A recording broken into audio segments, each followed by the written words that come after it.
Muy buenas tardes con todos. Bienvenidos a este espacio Sinapsis dentro del colectivo Astrociencias y Club de Ciencia de Ecuador. El día de hoy tenemos una invitada muy querida para todos nosotros y también nos ha dejado muy eh, entretenidos con muchos temas que nos ha dado, algunas canciones que ha sacado, así que le vamos a presentar. Ella es investigadora y divulgadora científica, ingeniera en biotecnología de la Universidad Central. Su experiencia laboral, pues, de la Universidad de Leiden, del Medical Center en Holanda, en el Departamento de Parasitología, Unidad de Epidemiología y Diagnóstico. Además de eso, se centra en la epidemiología molecular de brucelosis, análisis de proteínas del complejo teniasis, citocircosis y parasitosis intestinales en primates no humanos. Es investigadora del Instituto de Investigación en Zoonosis de la Universidad Central como coordinadora de los laboratorios de biología molecular. Además de esto, ha publicado varios artículos científicos en revistas nacionales e internacionales, pósters científicos y conferencias presentadas a nivel nacional e internacional. Parte del equipo de producción del programa de radio de humanos y otros bichos de la radio universitaria de la Universidad Central, además de escritora para la revista digital Microbios y creadora del blog de divulgación científica Ciencia y Más. Con estos detalles de nuestra invitada, que es un lujo tenerla aquí, te doy la bienvenida, Elizabeth. Qué gusto, y pues esperemos que nos compartas todo tu conocimiento y aprender muchísimo de ti. Muchas gracias, Eric, por la invitación. Muchas gracias a todos por estar presentes el día de hoy aquí con nosotros. Y bueno, pues sí, espero que se pueda explicarles muchas cosas, que aprendan muchas cosas. Esa es la idea de este tipo de eventos, y muchas gracias a tu iniciativa por invitar y por hacer este tipo de cosas, ¿no? Gracias. Pues bienvenida. Entonces, procedamos con la pequeña explicación en cuanto al tema que nos tienes hoy. Sería algo nuevo entre los humanos, unas nuevas enfermedades zoonóticas, entre ellas pues algo más que vamos a conocer, así que vamos a maravillarnos con el tema. Bienvenida. Muchas gracias. Entonces, me dispongo a compartir mi pantalla.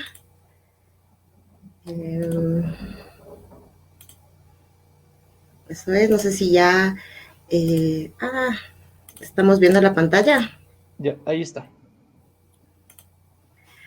Listo. Entonces, como tú bien lo mencionaste, lo que vamos a hablar ahora son de las enfermedades zoonóticas, de las enfermedades de origen animal, las cuales, pues, por la pandemia que estamos pasando en estos momentos, es ahora de atención mundial, ¿no? Entonces, vamos a solventar algunas cosas y, como les digo, la idea siempre es aprender un poquito más. Entonces, primero vamos a iniciar con qué es una zoonosis, ¿no? Entonces, una zoonosis es una enfermedad que se transmite de forma natural entre los animales vertebrados y el hombre, o viceversa, ¿no? Porque el hombre también puede transmitir enfermedades a los animales.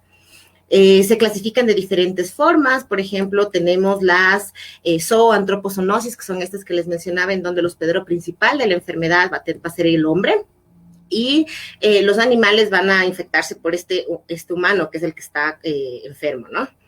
Hay las metazoonosis también, que son estas zoonosis en donde está involucrado un invertebrado en la transmisión de la enfermedad. Ahí tenemos a varios ejemplos, como el dengue, el chikungunya, el zika, por ejemplo, en donde desde Aegypti es el mosquito vector.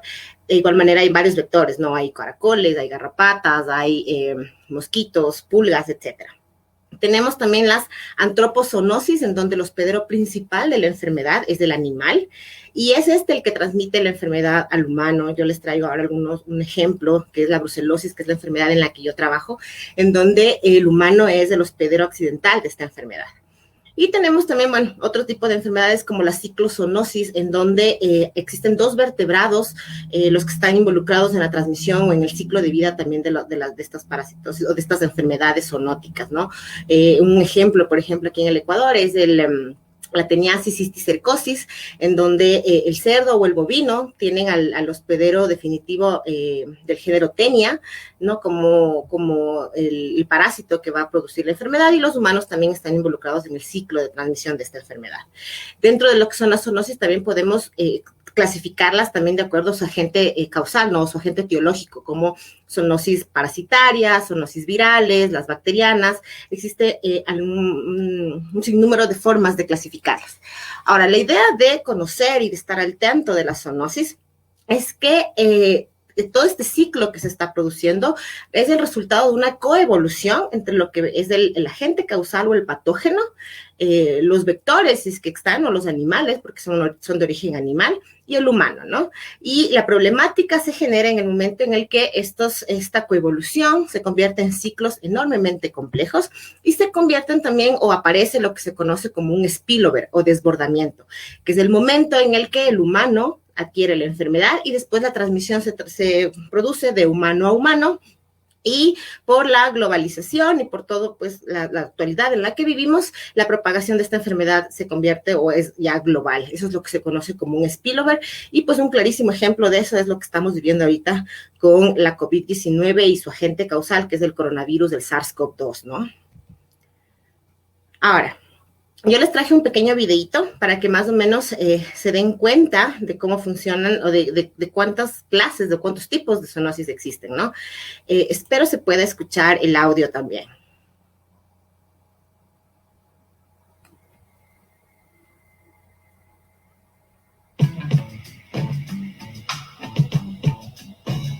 No sé, Eric, ¿me confirma si se escucha el audio? Sí se puede escuchar, está muy bien. Some of these microorganisms can be transferred from animals to people and may cause diseases. Such diseases are called zoonoses. People can come into contact with pathogens from animals in different ways. Via food, direct contact, or the environment. They can also be transmitted through little creatures, such as ticks and mosquitoes, that can transfer diseases from an animal to a human. These are known as vectors. Proper hygiene can often prevent people from catching a zoonosis. Make sure you prepare meat and other raw products in a suitable manner. Always wash your hands after direct contact with animals. And check yourself for ticks when you've been in the countryside. Entonces, en este pequeño video pueden ver un poco también el resumen que yo les había mencionado de el número de enfermedades que existen a nivel zoonótico, ¿no? O estas enfermedades de origen animal. Según los datos de la Organización de Sanidad Animal, o la OIE, nos dice que, por ejemplo, el 60% de las enfermedades humanas infecciosas son zoonóticas. Al menos un 75% de los patógenos de las enfermedades infecciosas emergentes en el ser humano son de origen animal. Y creo que una de las estadísticas más alarmantes que menciona la OIE es que 5 nuevas enfermedades humanas aparecen cada año, 3 de las cuales son de origen animal. Incluso ahora ya se habla de que cada 4 meses está apareciendo una nueva enfermedad de origen animal. Entonces, vemos que la problemática es bastante grande. Y de ahí que tenemos que estar pendientes de ese tipo de enfermedades para poder controlarlas, ¿no? Podemos ver en esta gráfica, digamos, un poco la historia de las pandemias y de las epidemias. A lo largo de la historia, las enfermedades de origen animal han acompañado al hombre durante prácticamente el principio, ¿no? Podemos ver aquí algunas de las enfermedades en este gráfico. Pues aquí está la COVID-19, que es la que estamos viviendo en estos momentos, pero tenemos también pandemias como el VIH, tenemos de la influenza producida por H1N1, hay plagas como la peste bubónica, todas obviamente con diferentes maneras de transmisión, unas involucran vectores, otras no, pero vemos, o la idea de este gráfico es más darnos cuenta cómo a medida de que los humanos también han avanzado y a medida de que incluso la tecnología ha avanzado, las enfermedades de origen animal también han avanzado y nos han acompañado durante todo este tiempo. Y como les mencionaba, pues un ejemplo de la aparición de estas epidemias o de estas pandemias es lo que estamos viviendo ahora con la COVID-19. Entonces, ¿qué es lo importante tomar en consideración, no? Han habido muchísimos estudios que nos indican, nos muestran estas enfermedades de origen animal, y sobre todo la problemática se centra en que en muchas de ellas es la gran cantidad de muertes que pueden producir en los humanos estos diferentes patógenos o diferentes agentes causales, ¿no? Algunas cosas importantes que podemos tomar en cuenta, por ejemplo, es que la gran mayoría de las muertes a lo largo de la historia están centradas en influenza, en virus como H1N1, H3N2 o H5N1, ¿no? Todas la gran mayoría de muertes están producidas por este tipo de virus. Pero también otras cosas particulares que podemos recopilar o recalcar de varias investigaciones es que, sobre todo en los últimos años, las epidemias el aparecimiento de enfermedades de origen animal más frecuentes han estado concentrados en los coronavirus, ¿no? Ya sea el SARS, que fue en el 2002, el MERS en el 2012, o pues la COVID-19, que es lo que estamos viendo ahora. Y también otra particularidad que vemos en los últimos años es que el animal que está involucrado en la transmisión de estos coronavirus es el murciélago, ¿no?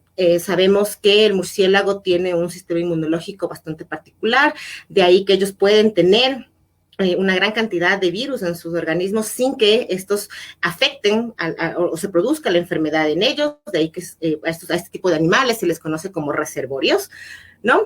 Y pues podemos ver que los murciélagos son los que están mayormente involucrados. Incluso hace unos años atrás se hizo el viroma de un murciélago, de un individuo, y llegaron a determinar que pueden haber más de 50 virus que estén hospedados en estos pequeños animalitos, ¿no? Entonces, de ahí que también ahora han aparecido lo que se conoce como los cazadores de virus, que son estos investigadores que se centran en el estudio de animales como el murciélago, para saber inmunológicamente o biológicamente qué los hace tan buenos reservorios, y también pues poder detectar de manera temprana el aparecimiento de posibles enfermedades de origen animal.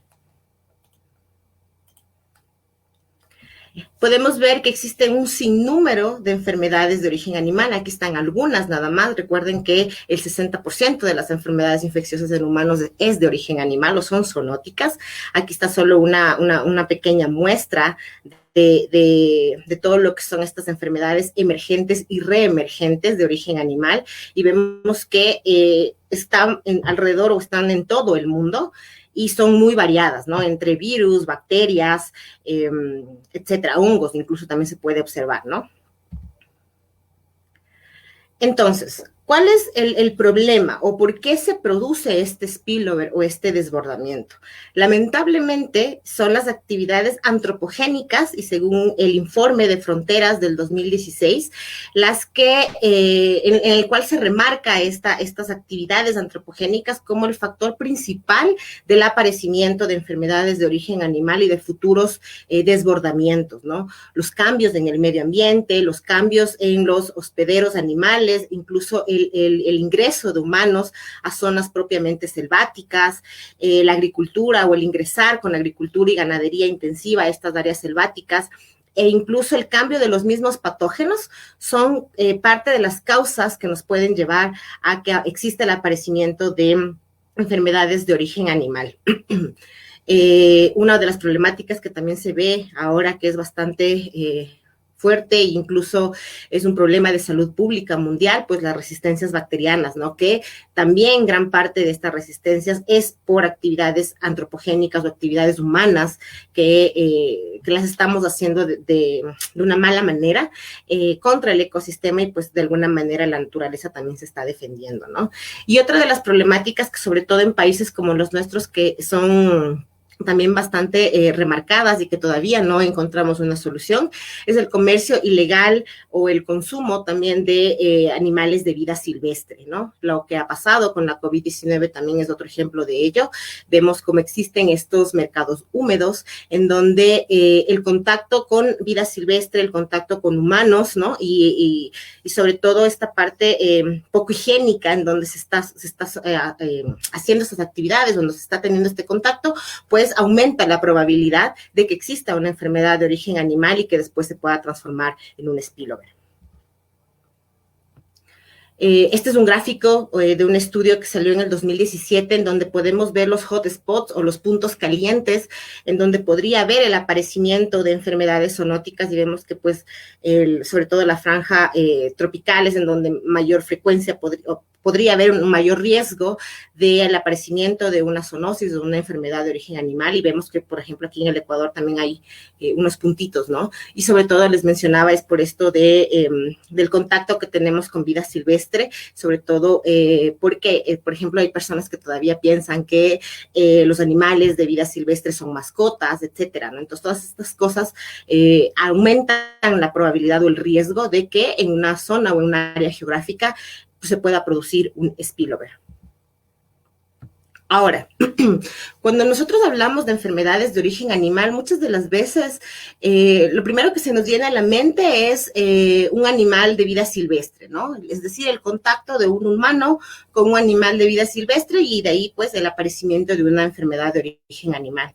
Pero no tenemos que dejar de lado que también existen enfermedades de origen animal o enfermedades zoonóticas que están en algunos países de manera prevalente en animales domésticos, ya sea ganado, ya sean caninos, caprinos, ovinos, equinos, etcétera, ¿no? Todos estos animales de granja o animales domésticos, en donde el contacto que también tenemos nosotros los humanos con este tipo de animales también puede aumentar la probabilidad de la aparición de un evento zoonótico. Entonces vemos, por ejemplo, en este estudio cómo hacen un metaanálisis de todas las investigaciones que han hecho a nivel mundial en animales, en enfermedades zoonóticas dirigidas o enfocadas a ganadería. Y vemos que, por ejemplo, aparecen enfermedades como la brucelosis, como la tuberculosis bovina, como las influenzas aviar, ¿no? En donde, pues, la probabilidad de este contacto que tienen los humanos con estos animales aumenta el riesgo del aparecimiento de un evento zoonótico. Entonces, cuando nosotros hablamos de una zoonosis o de una enfermedad de origen animal, tenemos que estar bastante claros de que no solo se debe enfocar los esfuerzos a la parte de vida silvestre, sino también a la parte de animales domésticos, porque ellos también pueden ahondar o aumentar la problemática con respecto a enfermedades zoonóticas. En este estudio que apareció a inicios del 2020, por ejemplo, remarca muy claramente cómo podemos ver en esta red que ven aquí, en donde cada uno de estos corresponde a un grupo de un mamífero, ¿no? Silvestre y doméstico, y relacionado o asociado a virus zoonóticos. Entonces vemos que casi un tercio de toda esta red corresponde a animales domésticos. Ustedes pueden verlo aquí ya más agrandado. Corresponde a animales domésticos. Entonces, de ahí que esta relación que tenemos con el medio ambiente, no solo con vida silvestre, sino también con animales domésticos, se debe estudiar. Recuerden que las zoonosis son ciclos muy complejos. Los microorganismos o los agentes causales, los patógenos, tienen esa versatilidad de poder adaptarse de manera muy rápida, no solo a hospederos silvestres, sino también a hospederos domésticos. Entonces, tenemos que estudiar muchísimo esta interacción que hay entre estos dos grupos de animales y, pues, obviamente, el agente causal. De ahí que es bastante complicado trabajar con enfermedades zoonóticas o poder predecir realmente cuándo va a haber el aparecimiento de un evento zoonótico, ¿no? Por todas estas interacciones que existen. Ahora, una de las problemáticas que vemos también es que en el momento en el que el humano ingresa a estas áreas selváticas, no solo ingresa con la idea tal vez de deforestar esta área y poner, no sé, agricultura o hacer algunas cosas con respecto a la agricultura, sino que también ingresa con animales domésticos como ganadería, como caninos, vacunos, por ejemplo, pollos, ¿no? Entonces, en este estudio que también lo hacen Jones en el 2013, demuestra claramente cómo los animales domésticos se convierten en un puente entre las enfermedades que puedan haber o los agentes causales que puedan existir en vida silvestre con el humano. Entonces, no solo es el ingreso del humano como tal, sino que el humano además ingresa a estas áreas con ganadería y el humano a la final es el que termina siendo este puente entre las enfermedades y aumentando la probabilidad del aparecimiento de enfermedades o de eventos zoonóticos. Una de las enfermedades que, por ejemplo, es muy prevalente aquí en el Ecuador es la brucelosis. Esta es una antropozoonosis, es una enfermedad infectocontagiosa causada por una bacteria del género Brucella. Es una antropozoonosis porque el hospedero principal de la enfermedad es el animal. En el Ecuador principalmente es el ganado bovino, ¿no? Y el contacto que tenemos los humanos con el bovino es el que nos lleva a nosotros a adquirir esta enfermedad o a ser hospederos accidentales de esta bacteria, ¿no? Es una bacteria que ha sido ampliamente estudiada, pertenece al grupo de las alfa-proteobacterias y ha evolucionado de tal manera, por eso les decía que estos microorganismos tienen esa capacidad son tan versátiles de poder adaptarse, que, por ejemplo, en este caso Brucella, tiene tuvo esa capacidad o esta plasticidad de poder evolucionar y transformar su plásmido en un segundo cromosoma, y de ahí que hay una teoría que indica que Brucella en un principio era una bacteria patógena o que se la encontraba en el suelo, y de alguna manera al entrar en contacto con mamíferos como los bovinos, se convirtió en una bacteria intracelular, y de ahí que ahora produce la enfermedad que conocemos como brucelosis. Hay varias maneras de conocerla también, hay otras personas que la conocen como fiebre de Malta, como fiebre ondulante, por estas altas fiebres que produce en los humanos. En el caso de los animales se la conoce como aborto episótico o aborto infeccioso, porque uno de los signos, de los síntomas característicos de esta enfermedad es producir aborto en las hembras. Es más, cuando uno va, por ejemplo, a una finca y te das cuenta que muchas hembras están abortando, la primera idea que se te viene a la mente es la brucelosis, ¿no?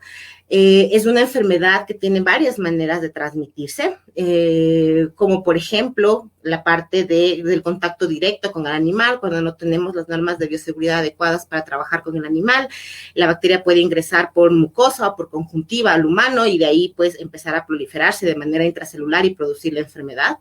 O también hay muchos estudios que demuestran cómo al menos el 70% de las vacas pueden secretar la bacteria en la leche. Entonces, en un país como el nuestro, por ejemplo, en donde todavía existen zonas en donde se consume leche cruda o leche no pasteurizada o productos lácteos elaborados con esta leche cruda, pues estamos ingiriendo prácticamente la bacteria. De ahí que la transmisión de la enfermedad de esta bacteria es tanto como un patrón urbano alimentario como con un patrón rural laboral, ¿no? Porque además los veterinarios, sobre todo, que son las personas que están más en contacto con estos animales, que como les menciono, no tienen o no usan con las normas de bioseguridad adecuadas, pueden adquirir esta enfermedad. ¿Cuál es la problemática que se ve con esta enfermedad, por ejemplo? No sé si ustedes recuerdan, en septiembre, si no estoy mal, del 2020, salieron muchas noticias sobre un evento que ocurrió en una localidad de China, en donde se determinó que más de 20,000 personas estaban positivas a brucelosis. Este evento ocurrió porque una de las empresas que produce la vacuna para esta enfermedad no tuvo normas adecuadas al momento de trabajar o elaborar esta vacuna con esta bacteria. Es una bacteria de bioseguridad 3. Entonces se produjo un problema en esta empresa farmacéutica, lo que llevó a un accidente como tal, pues, y las personas alrededor de esta farmacéutica se contagiaron de esta enfermedad. Lamentablemente ese no fue el único evento. En el 2019 ya hubo también otro evento en donde cerca de 96 miembros del personal de un instituto que es de veterinario, igual en China, se infectaron con esta bacteria, y también vemos que en el 2011 hubo otro brote de esta enfermedad, ¿no? Entonces son enfermedades que, si bien es cierto, no han producido grandes noticias como lo que vemos con la COVID-19, siguen siendo una problemática porque, por ejemplo, las personas que se infectan con este tipo de bacteria, si bien es cierto, la bacteria no causa la muerte, sí tiene una alta morbilidad, entonces puede llegar a causar discapacidad en muchas de las personas que puedan llegar a tener esta bacteria. Entonces, la idea siempre de trabajar con este tipo de enfermedades es que se pueda lograr más que ya cuando el evento ha ocurrido, sino prevenirlo más que nada, ¿no? Para poder evitar sobre todo estas cosas. Como les mencionaba, en el caso de Brucela, por ejemplo, si bien es cierto, es una bacteria que está enfocada a hospederos domésticos como bovinos, caprinos, caninos, porcinos, es una bacteria que es tan versátil también que se la puede encontrar en hospederos de vida salvaje. Entonces podemos encontrar, por ejemplo, a Brucella seti o a Brucella pinipidialis, que están en estos animales marinos, en cetáceos, en pinípedos. Se la puede encontrar incluso en zorros del desierto, como Brucella microti, o se la puede encontrar en babuinos, que son monos, como Brucella papios. Y la problemática radica en el momento, como les mencionaba, que estos hospederos domésticos se convierten en este puente entre vida salvaje y vida doméstica y el humano, ¿no? Hay que tomar muchísimo en cuenta también que, por ejemplo, en países como los nuestros, si bien es cierto, se trabaja mucho en brucelosis, se enfoca mucho sobre todo a ganadería y no sabemos realmente qué es lo que está pasando en vida silvestre, qué es lo que necesitamos informarnos o saber, y si es que la problemática puede ahondarse más. Nos hace falta, digamos, aprender muchísimo de esto.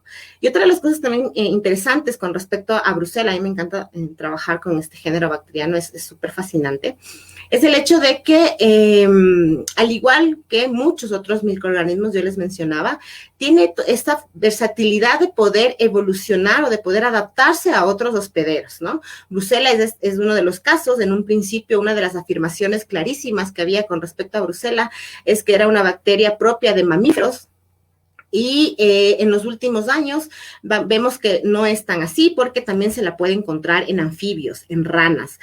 Aún no tiene, digamos, un nombre, se la conoce como brucelas atípicas, y vemos también que la manera o los síntomas, los signos que presenta la enfermedad en el caso de los anfibios es muy diferente a lo que vemos en mamíferos. Entonces, no es solo el hecho de que la bacteria pueda adaptarse a estos nuevos hospederos, sino que incluso puede producir otras sintomatologías o otras apariciones clínicas de la enfermedad en estos animalitos. Entonces, ¿por qué es importante estudiar? Como yo les mencionaba, es porque en enfermedades, bueno, centrándonos directamente en lo que es la brucelosis, que es una antropozoonosis, y sabemos que es una enfermedad en donde el animal es el principal hospedero de la enfermedad, vemos cómo existe, como en países como los nuestros, esa relación entre los animales domésticos, ¿cierto? El medio ambiente y el humano que está dentro de todo este ambiente, ¿no? La prevención de la enfermedad en los humanos va a depender mucho del control de la enfermedad en los animales. Si no logramos controlar la enfermedad en los animales, los humanos terminan siendo un hospedero accidental de la enfermedad, y es todo este entorno o estudiar este ciclo complejo de la bacteria con todas las interacciones animal-humano o estas intersecciones que hay entre ellos. Si no logramos determinar estos ciclos complejos tan grandes que existen, es muy difícil realmente poder dar solución a una problemática tan grande como es las enfermedades de origen animal en general, ¿no? Entonces podemos ver que todas estas conexiones que hay con todas las problemáticas y con toda la idiosincrasia que hay aquí en el Ecuador con respecto al consumo de bovinos. Por ejemplo, del bovino se consume prácticamente todo. Entonces, son todas estas cositas las que tenemos que ir viendo y analizando dentro del aspecto epidemiológico para poder dar una solución a problemáticas de enfermedades de origen animal, ¿no? En el caso de la brucelosis, por ejemplo, estos son datos de la Encuesta Nacional de Tuberculosis, Brucelosis y Garrapatas, que se manejó en el Instituto de Investigación en Zoonosis, donde yo trabajo, en donde existen prevalencias muy altas de la enfermedad. Obviamente en ciertas provincias son más prevalentes que en otras, pero el problema se centra en que si sabemos que es una enfermedad zoonótica, ¿cierto? Y existen provincias en donde la prevalencia es muy alta, la idea es que, y sabemos lo que ocurre, ¿no? Sabemos que hay personas que consumen leche cruda, sabemos que hay personas que manejan a los animales sin los niveles de protección, entonces uno esperaría encontrar muchos casos de humanos en esta enfermedad, y no es así. Y ahí es en donde entra lo que se conoce como One Health o una sola salud. Este concepto nace en el año 2000 y como se ve en la gráfica, se resume en que la salud de los animales, la salud del ambiente y la salud del humano interactúan de una manera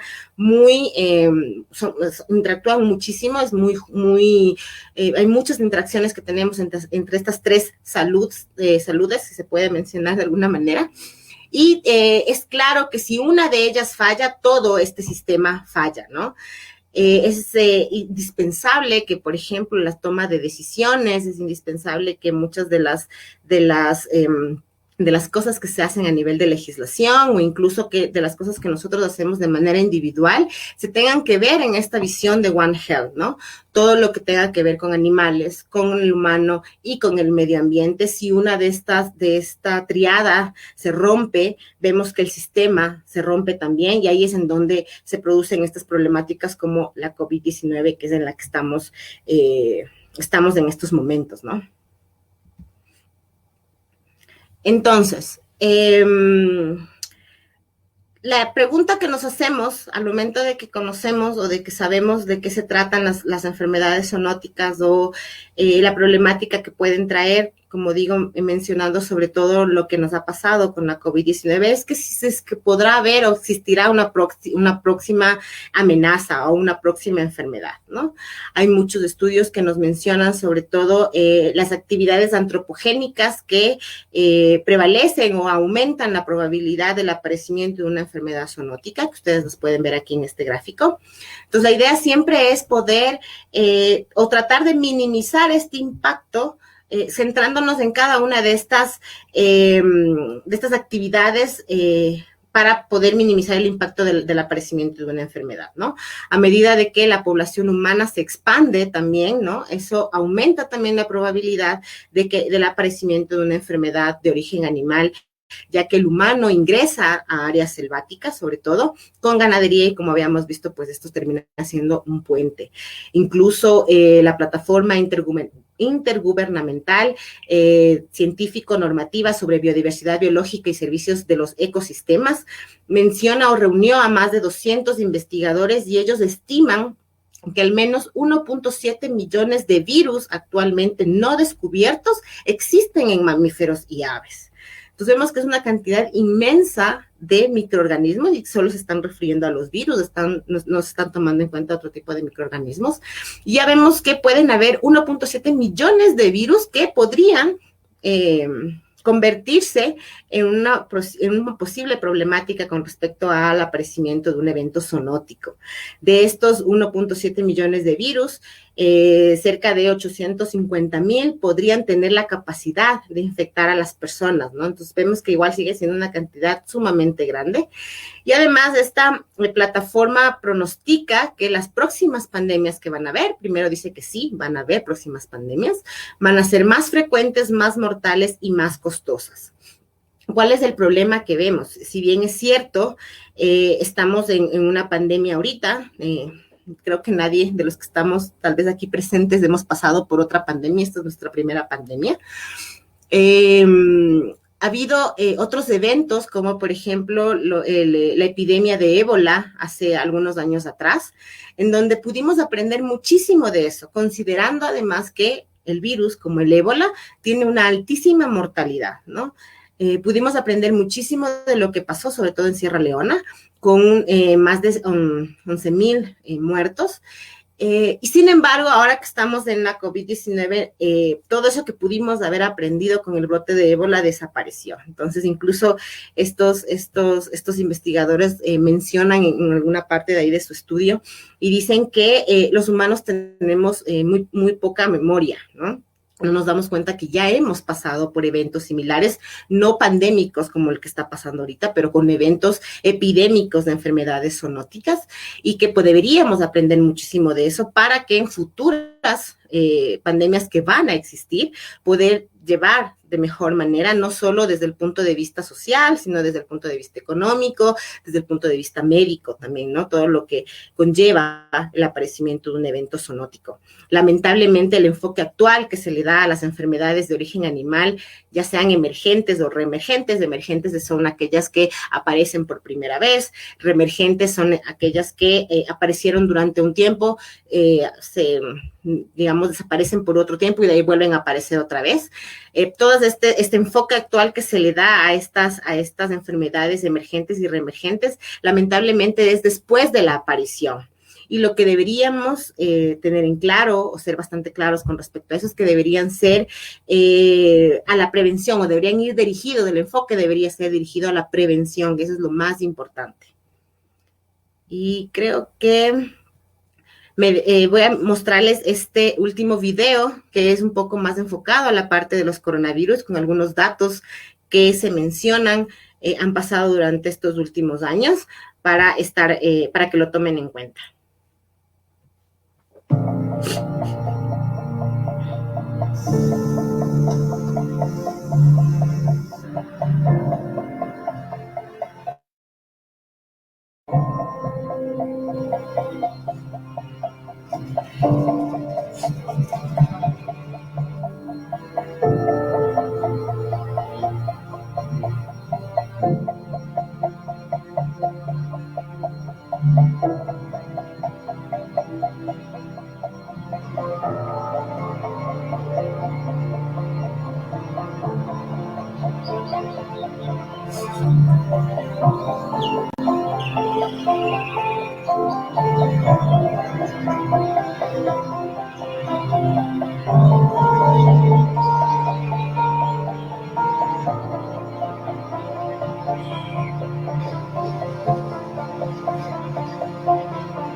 Este video sobre todo es para generar un poco de conciencia, ¿no? Además que hoy es el Día de la Biodiversidad y vemos que mientras más biodiverso, mientras más megadiverso sea un país o un área geográfica, menor probabilidad existe del aparecimiento de enfermedades zoonóticas. Lamentablemente, como especie, los humanos lo que estamos haciendo es desapareciendo a esa biodiversidad y lo que tenemos que hacer es mantenerla y cuidarla, porque ese cuidado incluso nos va a ayudar a prevenir el aparecimiento de enfermedades zoonóticas. Creo que con eso acabo. Muchísimas gracias por su atención y quedo dispuesta a sus preguntas. No, pues Elizabeth, me parece un tema muy interesante y he quedado maravillado y también con un poquito de miedo al final. En realidad el que existan 850.000 tal vez de patógenos, virus, bacterias que podrían ser posibles infectores, podrían ser de los humanos, es algo muy raro de ver, ¿verdad? Porque creo que no estamos tan al tanto de todo esto y no tenemos en cuenta lo que puede pasar cuando destruimos la biodiversidad, cuando adoptamos especies silvestres. Entonces, no solamente depende de los humanos, depende de todo el globo, creo, fortalecer todo esto. Entonces, también otra cosa que me dejó muy sorprendido es que en la provincia de Bolívar, que es donde yo resido, hay bastante prevalencia de todo esto. Entonces, no sabía eso. No sabía sobre eso, pero en cuanto a las enfermedades zoonóticas, ¿cómo están aquí en el país? ¿Cuál es, o desde tu punto de vista, la investigación? ¿Únicamente hacen ustedes esta investigación? ¿Hay otros centros a nivel nacional? ¿O de qué manera se provee este control? Hay muchos otros estudios, muchos otros centros de investigación que se encargan de otros tipos de enfermedades también. En el centro al que yo trabajo, trabajamos, por ejemplo, con brucelosis, que es la que yo les acabo de contar un poquito ahorita, con tuberculosis bovina también. El centro se inició con el estudio de teniasis y cisticercosis. Se trabaja también con fasciola, o con fasciolosis, que es una enfermedad en donde existe el caracol, es uno de los vectores de esta enfermedad. Pero de igual manera hay otros centros de investigación que trabajan en otras enfermedades, como por ejemplo las metaxénicas, que yo les decía, que son estas enfermedades que se transmiten o que tienen a un vector involucrado en la transmisión de la enfermedad, ¿no? Hay centros que trabajan en dengue, que trabajan en chikungunya, en Zika. Yo conozco a muchos investigadores biólogos, sobre todo, que se encargan no solo del estudio de la enfermedad, sino también del estudio de estos vectores y de ver cómo es que se relaciona la transmisión con el agente patógeno, el humano y el vector, y todo este ciclo complejo, ¿no? Creo que hay varios centros de investigación en el Ecuador que se encargan de eso. Lo que sí nos hace un poco de falta es más ayuda a nivel económico para que estas investigaciones sean mucho más grandes. Claro que sí, me parece que de parte del Estado no hay mucho apoyo en cuanto a la investigación. Debería haber mucho más, tal vez debería destinarse más dinero para esto porque es importantísimo, como en otros países se lo hace. Pero dentro de todo esto hay una pregunta que me habían hecho y me comentan, me dicen si antes tal vez teníamos animales dentro de las casas como cuyes, conejos, gallinas, porque antes no apareció y ahora pues apareció una enfermedad zoonótica. ¿Qué es lo que tiene que haber o qué factor debe aparecer para que se rodea este salto de una especie a otra especie? Son muchos factores, ¿no? Recuerden que, o sea, tú puedes tener, no sé, un animal doméstico en tu casa, pero si tú tienes los cuidados adecuados, si tú lo cuidas al animal, si lo llevas al veterinario, si tú te cuidas, te proteges, utilizas normas de bioseguridad para el manejo de estos animales, o ese tipo de cosas, eso pone una barrera para que una enfermedad zoonótica aparezca, ¿no? No quiere decir que no hayan estado ahí los agentes patógenos, sino que de alguna manera hubo una barrera que nos protegió. ¿Qué es lo que ha pasado con la COVID-19? Que creo que es el ejemplo más claro que podemos, con el que podemos conversar o evidenciar. Incluso con toda la información que hay con respecto a SARS-CoV-2 y a la COVID-19, todavía no logramos, por ejemplo, determinar cuál es el origen exacto de la enfermedad. Sabemos que el murciélago es uno de los animales que está involucrado en la transmisión, pero todavía no llegamos, por ejemplo, a saber cuál es el hospedero intermediario de la enfermedad. En algún momento se mencionaba incluso reptiles que pueden ser, se mencionaba al pangolín como uno de los hospederos intermediarios. No sabemos exactamente. Yo creo que ahí es un poco la problemática. No es que no hayamos sabido, o sea, no existían las enfermedades zoonóticas, sino que no había todavía datos que nos lleven a eso, que es un poco lo que está pasando. Incluso vemos ahora que con la COVID-19 la información tú la puedes encontrar de manera libre incluso, ¿no?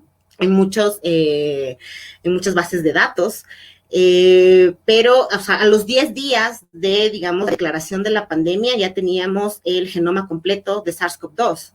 En cambio, cuando apareció SARS o MERS, SARS específicamente, casi un año después recién se sabía cuál era el genoma completo de este virus, siendo que son 2 coronavirus, y es porque además la tecnología ha evolucionado muchísimo y porque obviamente la problemática atrás de la COVID-19 ha hecho que muchos investigadores dejen incluso sus áreas de investigación para centrarse en esto tan importante que es la pandemia por la COVID-19. No, como tienes razón, es muy interesante y creo que, bueno, antes no lo sabíamos o tal vez sí lo sabíamos, pero no lo tomábamos tanta importancia, pero ahora con el coronavirus, pues como que se ha dado esta moda de cuidarnos mucho más, de tener en cuenta otros factores como tú lo mencionabas, estos vectores también que están importantísimos. Entonces, además a esto, pues la pandemia no ha sido nada fácil y como experiencia espero que nos quede mucho más sobre esto. En el Ojalá. Ecuador, esperemos que sí. ¿En el Ecuador existe algún, de pronto, institución o mecanismo de control a nivel estatal? Porque en cuanto a esto del ganado y de las cabritas o de las ovejas, también me parece que es como estar en constante vigilia porque algo puede pasar en algún momento. Claro que sí. Bueno, el organismo principal, que es el Ministerio de Agricultura y Ganadería, que es el que se encarga, digamos, de todo el trabajo con todo lo que es agricultura y ganadería en el Ecuador. Pero con respecto al área animal, por ejemplo, está Agrocalidad, que es el ente que se encarga de regular todas estas enfermedades. Como les mencioné, yo ahorita les hablé de una, pero hay muchísimas enfermedades más de origen animal, incluso que no son zoonóticas que tienen los animales. Entonces, Agrocalidad, por ejemplo, es el instituto gubernamental que se encarga del estudio o de ver, de analizar todas estas enfermedades. Incluso ellos generan programas gubernamentales. Existe, por ejemplo, el programa de brucelosis, que se encargan también de ver sobre todo lo que es la vacunación de los animales, la movilidad de los animales, cómo va a funcionar el faenamiento de los animales en los diferentes camales, todas estas cosas de regular y de ver que todo se haga de una manera adecuada, sobre todo por la parte de la salud en los humanos, ¿no? Antes veíamos, era bastante común, común entre comillas, por ejemplo, ver camales clandestinos, ¿no? Ahora eso está muy regulado, precisamente por la problemática que puede llevar el manejar este tipo de animales en áreas que no son adecuadas.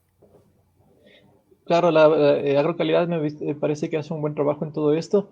Y también, bueno, yo justo en esa línea de pregunta también había otra cosa que me comentaban, era qué tan de cierto es que un virus o digamos, una enfermedad de este tipo se salga del laboratorio. Es decir, los investigadores y los científicos como tú tienen mucho cuidado en todo esto y son muy cuidadosos y vean las normas de bioseguridad y todo esto, pero ¿es verdad que se puede así nomás salir un virus de una enfermedad para asociado o no?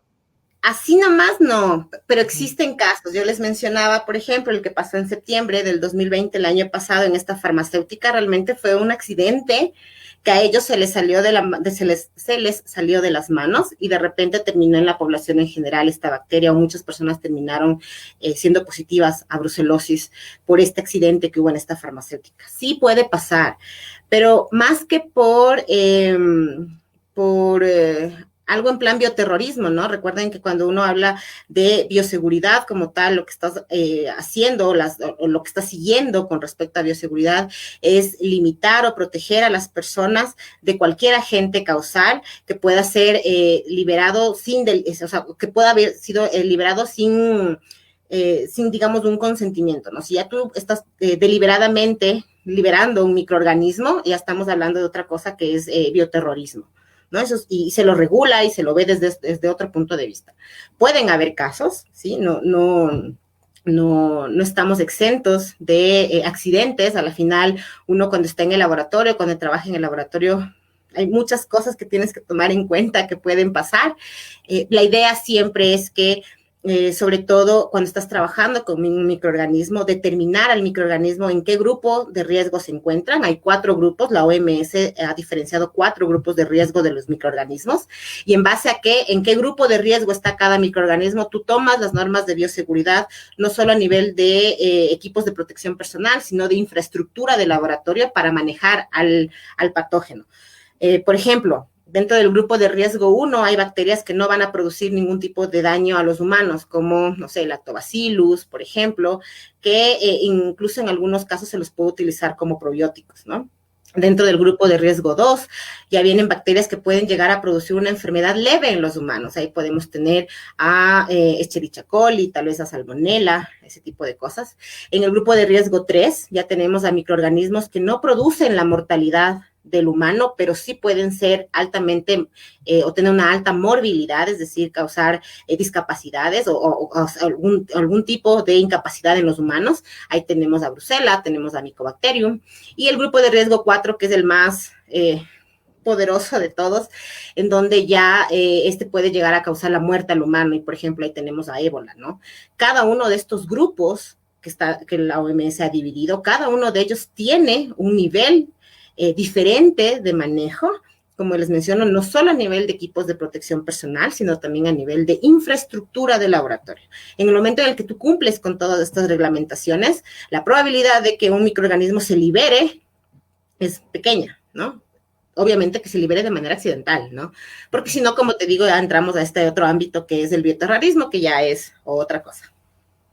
No, pero qué interesante en cuanto a lo que tú comentas y todos los protocolos que se deben seguir. Pues estoy seguro que no debe haber ningún científico que deje nada por el azar, nada por algo que pueda pasar, así que es no, para nada.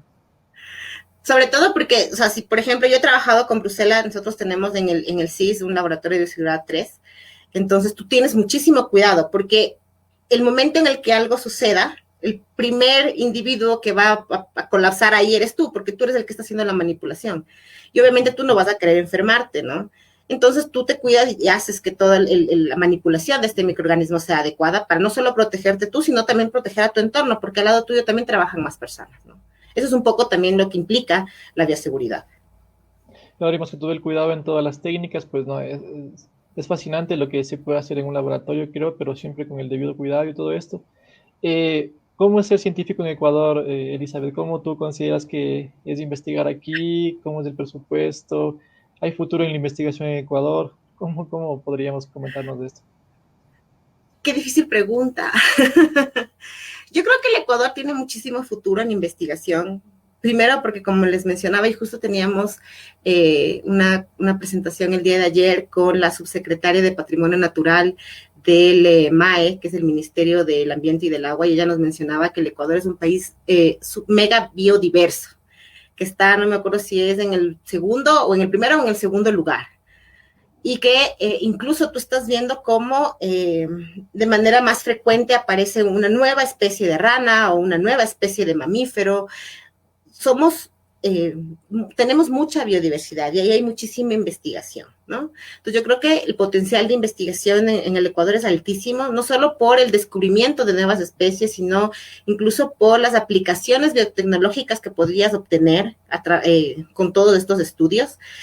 Sin embargo, como digo, la problemática a la que nos enfrentamos como investigadores es el presupuesto, ¿no? Hay muchas personas que no hacemos un proyecto, pero de repente por alguna circunstancia el presupuesto no se nos asigna, entonces el proyecto queda como en pendiente, o lo tratas de ejecutar de alguna manera. Conozco a muchísimos investigadores que incluso han puesto dinero de su bolsillo para poder ejecutar el proyecto porque es algo que les encanta y les fascina, ¿no? Pero eso no es lo ideal, esa no es la idea, ¿no? Entonces creo que sí nos hace bastante falta tener sobre todo a la ciencia y a la investigación como en una de las prioridades como país.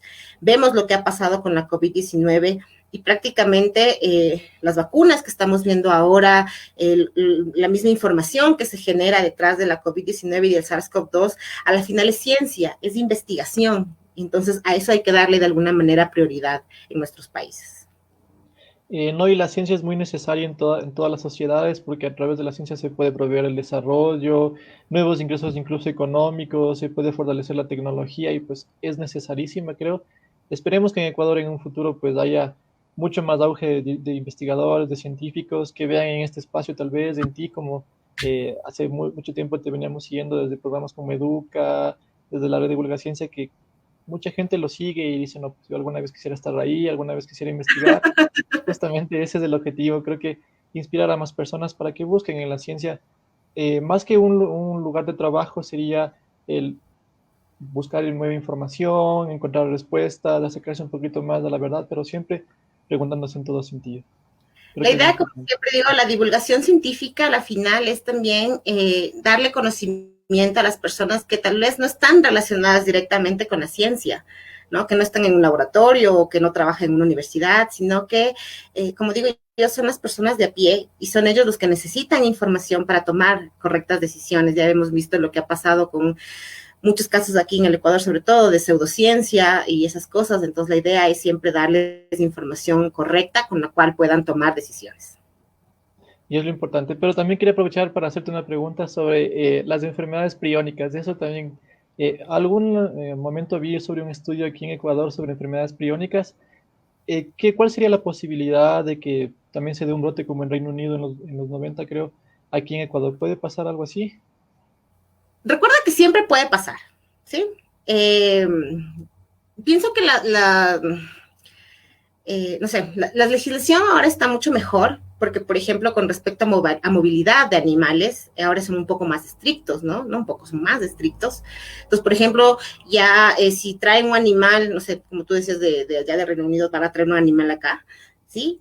Ya tienen que hacer todas las enfermedades adecuadas, o sea, que el animal ingrese sano, para que obviamente no contamine a los animales que ya están aquí. Hay una cuarentena que se les pone además y todo eso. La posibilidad siempre va a existir. Porque así como pueden haber personas que hacen todo de manera legal y siguiendo las cosas, las reglamentaciones, hay esas otras personas que no lo hacen. hacen. Entonces, la probabilidad siempre va a existir. La idea siempre es estar pendientes a las personas que trabajan, sobre todo los veterinarios, creo yo, que son los que más están en contacto con estos animales domésticos. Las fincas, sobre todo, muchas de ellas tienen un veterinario que cuida a sus animales. Entonces, si es que ellos están cuidando todos estos aspectos, la probabilidad disminuye, pero no quiere decir que queda en cero, ¿no? Recuerden que el riesgo cero no existe. Entonces, puede pasar. Sí que lo que nos queda es cuidarnos mucho, cuidar de todos los organismos que están a nuestro alrededor, respetar mucho la naturaleza y la biodiversidad, creo que es lo importantísimo. Incluso proveer de un mejor hábitat también a los animales para evitar que estén viniendo para nuestras zonas y también nosotros invadir su hábitat, creo que es lo necesario. Totalmente de acuerdo. ¿Qué consejo nos podrías dar a todos los ecuatorianos, Elizabeth, que queremos ser de pronto en algún momento también científicos y aportar desde nuestro granito de arena a la investigación aquí en el país, a las niñas también? Creo que las mujeres hace falta que haya más mujeres científicas en el Ecuador o que se puedan visibilizar, creo que es importantísimo eso. Entonces, desde tu experiencia, ¿qué nos podrías decir? Bueno, yo creo que siempre van a haber problemas, siempre van a haber barreras, siempre van a haber alguien que te diga, no, no puedes, pero todo depende de ti, ¿no? Yo creo que las personas que estamos en investigación, o las personas que hacemos investigación de alguna manera en el área humana, animal, del ambiente o en cualquier área, más que nada lo hacemos porque nos gusta, ¿no? Porque es satisfactorio encontrar o ver todo lo que vemos y hacer ciencia aquí en el Ecuador. Entonces yo creo que no hay que rendirse. Si te gusta un área de ciencias biológicas o de cualquier tipo de ciencias, si quieres hacer investigación en eso, hazlo.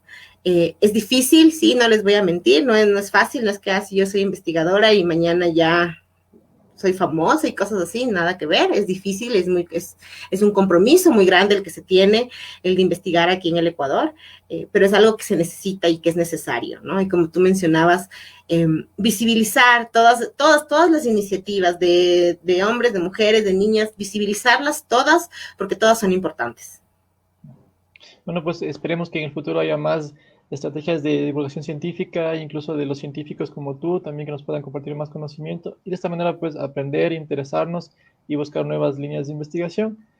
Para finalizar, me gustaría preguntarte cuáles son tus futuras líneas de investigación, en qué te encuentras en el momento, qué tal estás tu campo ahora. Bueno, con el tema de la COVID-19 ha sido complicado realmente trabajar. Vemos que gran parte de los esfuerzos se están centrando a esta enfermedad, que no está mal, obviamente, es algo que necesitamos que darle solución, ¿no? Como yo decía, no solo desde la parte social, desde la parte de investigación, desde la parte económica también, ¿no? Entonces, muchas personas se han lanzado a esta área de COVID. En el centro incluso están mis compañeros haciendo un proyecto con el diagnóstico de esta enfermedad. Con respecto a mí en lo personal, yo amo a Brucela. Brucela es mi bacteria, la adoro. Estamos trabajando en algunos artículos, en alguna información sobre brucelosis en caninos. Entonces yo espero que seguir en esa línea y dar, en algún punto también quiero trabajar con brucelosis en vida silvestre, porque es algo también muy interesante y muy importante, pero vamos a ver cómo avanza, porque sobre todo lo de la pandemia nos ha alejado un poco de las cosas de este tipo de enfermedades, ¿no? Y nos hemos ido como a esa área.